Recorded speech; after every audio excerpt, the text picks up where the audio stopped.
You're still watching Wake Up Nigeria, and about this time, we are about to meet a lovely lady, Etta Jomaria. She is an international filmmaker, multiple award-nominated, fast-rising Nigerian actress. She's also a speaker, humanitarian, and her goal is to impact and shape cultures globally, using the skills of excellent storytelling to bring issues of gender-based violence to the spotlight.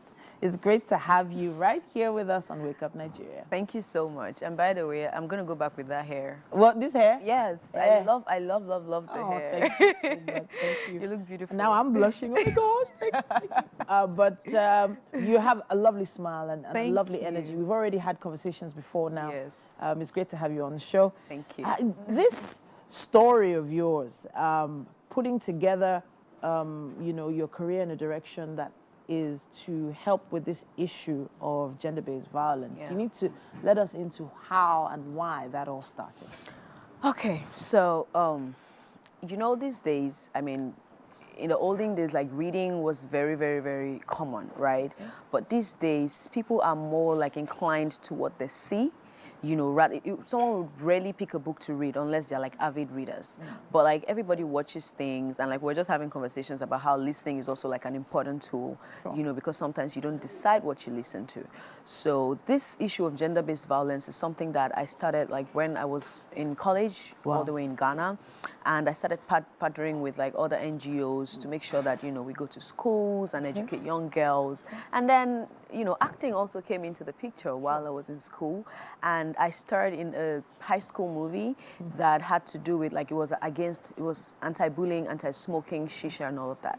And after that, the organization, the production house made us go to schools to educate young girls about the movie after like they watched the movie. And the reception was so beautiful. You know, you could see the girls, like the teenagers, remembering everything that they saw and, you know, just like telling us, oh, I learned that I should not smoke shisha. I learned that, you know, I should not bully my friend and all of that. And I saw that, okay, filmmaking has become an important tool into passing like very, very, very poignant messages. So I decided that it's good to use my medium as a film producer, you know, to tell stories that people can relate to, stories of things that are happening. And you would agree with me, especially in Lagos. Yeah. Gender-based violence is so tough, it's so real. Sexual harassment happens like every other day, catcalling, you know, and all of those things. And I had a personal experience as well. Okay, so I was actually going to go there. I was going to ask, because many people who go into fields like this have either a family member, a friend, or a personal experience. Would you like to share that with us? Yeah, like summarizingly, when I moved to Nigeria, when I came to Lagos, you know, I'm somebody who believes in the art of being confident in who you are as a person, as a woman, as a young girl. So obviously that is also like expressed in how I look and how I dress. You know, obviously not indecently, quote unquote, but very comfortably. I was catcalled numerous times, like while I came and I was trying to like maybe like take a bus and like see how the city is and the city is run and all of that. You know, so that just really like put something in. How many years ago was this anyway? This was 3 years ago, 2021. Okay. Yes, quite not so far away. So even just common activities like, you know, trying to get, you know, take a bus to get somewhere. Yeah. Just, you know, going about your daily business. In the hot Lagos, in the hot city, you know. But, you know, there's a long, it's still a far cry, starting as an actor and then becoming a producer. That journey in itself is a lot of work in a very male-dominated field. Yeah. I mean, so I started as an actor, like you said, and coming to Lagos, I decided that, okay, I was going to, while I get myself established or get comfortable in the industry here in Nigeria, I would try to see how I started creating opportunities for myself, which was how like producing came about. And with doing that, I decided to merge both worlds, like my world of advocacy and acting and filmmaking all together. So I would tell stories, but not just any kind of stories. I would tell stories that matter to me, stories that matter, like that have to do with advocacy. And while I do that, I will also cast myself in it and act in it and show my acting prowess. And, you know, that really did well because, you know, the short film, Strength of a Woman, has gone to like 12 international film festivals. Amazing. You know, and the French embassy used it as a symposium tool, you know, and their 16 days of activism against gender-based violence, you know, and that also like made me now decide that the next year I was now going to enter properly back into acting, Okay. which has really worked out well. I'm really glad to hear that. You know, you just said it really worked out because Yes. a lot of the time when you have advocates for causes and then you decide to go back into the industry, it sort of puts a target on your back. Yeah. It's like, oh, I don't no, try that one. No. Yeah. That one get wahala. Get wahala. And it does feel like a heavy risk. You're in an industry that, as we said earlier, is male dominated, and then of course there's a lot of female competition out there. Even though we try to make it seem like it's not there, it is there. I agree. So how have you been able to balance that situation? Honestly, I made sure that the films, the stories that I told were mostly about the stories and not about me. Okay. So when you see me, you wouldn't see this person who is, who would be like, oh, don't go near this person. You see a passionate individual. You see somebody with a heart to tell like stories that matters to her. And then coming into the industry, I made sure that I make sure that I got everything back based on merit, went for the right auditions. I'm not saying there are there are some wrong auditions actually. There are people who will just call auditions and say, oh, everyone come and act. I just want to, just for the sake of doing them. And they're not serious. But I made sure that I strategically, that word is very important because strategy is an important tool, is an important factor in this industry. I positioned myself in a way that, the right auditions I went, and when I went there, I did my absolute best. You would watch me and would not deny that, okay, we won't even be able to say, no, this girl doesn't deserve it, unless the role doesn't fit me, So coming in, like you said, the competition is there. But you would also agree with me that although it seems male-dominated, I would confidently say that the females, the women are the ones really, paving ways. We have the Funke Akindeles, the Kemi Adetigbas, the Jadi Oshiberus, the Lala Akindojus. Like, I can keep going like on and on and on and on. And these are like powerhouses who continuously like inspire and make a way for girls like me, young women like me, to be able to see that, yes, it is possible. With continuous hard work, with continuous like perseverance and with continuous pushing. All right. Yeah. You mentioned Ghana quite a bit already. Now let's talk about your roots in Ghana and also coming into Nollywood as it were. There have been quite a few amazing actors who made that transition, the migration to Nigeria. How's that been for you? So I'm Nigerian, fully Nigerian, but I went to school in Ghana, and then after schooling there, I decided, to stay there. That's where I started like acting and modeling. Modeling was really great because there's a good industry for that, especially like billboards, advertising, TV adverts and all that.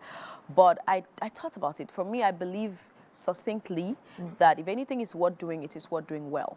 And I am Nigerian, so why not come back home, right? And Nollywood like is the home for like proper filmmaking and movie making in West Africa at least, And so I decided that, okay, the industry in Ghana is, honestly, the movie industry is not really that strong. That's why you see that all the actors there are hoping and wishing that they would come to Nigeria at one point or the other, So I decided that, why not go back home?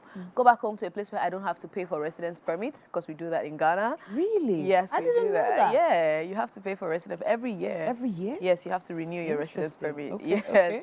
Go back home where it's like I'm a free citizen, and I'm allowed to, pursue my dreams, follow my dreams, and it just made sense to come to a place where I was, you would know that you're doing something and it's going on a bigger platform, it's going on a bigger stage, and your hard work is. So what's the next project in hand, or your most recent project? Let's talk My about most recent project, I'm currently showing on Chetam. Yeah. It's a Showmax original, which is actually, an episode came out today. Okay. Yes, and then on Glass House, an African Magic original. On Chetam, I play Lolia. Chetam is an epic. And then Glass House is obviously contemporary. I play Charity. And I was having a conversation the other day with my friend, interestingly, and he was saying that, I mean, if I do say so myself, he said it, but if I do say so myself, that it's so beautiful that I can really play well in both worlds. I can be so fantastic as an epic, acting in like epic roles and also in like modern roles as well. So are these running concurrently, production-wise, or are the productions over? For Chatham, the production is over, but for Glass House, after here, I'm going to set. Wow. I'm going on set from here. Yes, but they are also like airing already. Yeah. Okay, so what we're seeing on the screen right now, is that the epic we're talking about? Oh my goodness, how did that picture get there? Yes, that's the epic. That's the epic. That's Chetam. That is Chetam. What the role you play in Chetam? Talk to us about that. Whew. So interestingly, Chetam is an Igbo film, but I am not Igbo. I'm from the South. I'm from Cross River State, but Lolia is from the South. She's a princess from the South. I could say she's the only female character who is not Igbo on the show. Wow. Right? She's a princess from the South whose father, has like a merged business with Mberi, which is like a village, an Igbo village. Okay. And then she comes with her father, unknown to her that her father was trying to marry her off to one of the princes. Wow. And so she comes thinking she's just like escorting her father on like one of his like, visits or his business dealings, not knowing that he just sold her off. Wow. And then that's where her life and her story begins. Like she and her husband, Onochie, have this love-hate relationship. And like, they go at each other. I can't say whether or not they love each other. I mean, go and watch the show. You'll probably help me tell. Okay. And then her life just like, keeps growing and growing. It's a 130 episode. 130 episodes of that. Yes. Do you know what episode they're on right now? They're currently on episode 36. I watched episode 36. Wow, so there's still 100 episodes to go. Yes. Interesting. Yes. Okay, all right. A lot for people to look forward to. Yeah, a lot more opportunities for them to see you on screen. Yeah. But that is that a bit of pressure sometimes? You might be passing by somewhere and someone recognizes you. How do you respond to that? Honestly, I'm not even too worried about that yet, as I am about the overwhelming nature of the job. Okay. Like yesterday, I'm not going to lie, I was very overwhelmed. Okay. I felt so overwhelmed because I had to go to set. From set, I had a table reading. So a table reading is like when actors, I had to go for a table reading. After that, I had to go for rehearsals for another project that I have coming next month. Okay. And after that, I had to go back and pick up a friend from the airport. Like, it's just, it was just a whole lot. And I just had to sit down. Today, I'm supposed to have another audition. I just told my friend, I can't do it. I just can't go. Wow. And for rising actors like me, it's very overwhelming because you can't afford to pass on opportunities yet, I mean, for very established actors, they could say that, oh, I'm fine, I'm not going to do this, but for me, I feel like my heart is racing all the time because I'm like, I need these opportunities, these opportunities to keep, proving myself, to keep showing myself and showing what I've got and all of that. But having to merge all these things and still get to be a human being with a family that you need to talk to, with a mom that is probably calling you all the time to say, I want to check up on you, and you're not able to reach out to her properly, with siblings, younger siblings who look up to you and they need advice from you. So when you say anyhow, you're young. So now is the time to embrace this the challenge. And these challenges are challenges some people are wishing for and hoping. Agreeably. I'm very thankful. I'm grateful to God. I was saying that although I would not have it any other way, but I would not deny the fact that it is very overwhelming. It's a lot of pressure. So it's not a 9 to 5. It's more than a 9 to 5. It's more than a 9 to 5. You're reading scripts at 12 a.m. Yeah, and you got here at 7. I woke up at 5:30. And after here, my eyes are not even our world. Exactly. I have to go back to set and like look pretty good and also like do my job really well. Like ask for the camera and all of that. You do all of this not just for you, but also for your fans, and they also appreciate you.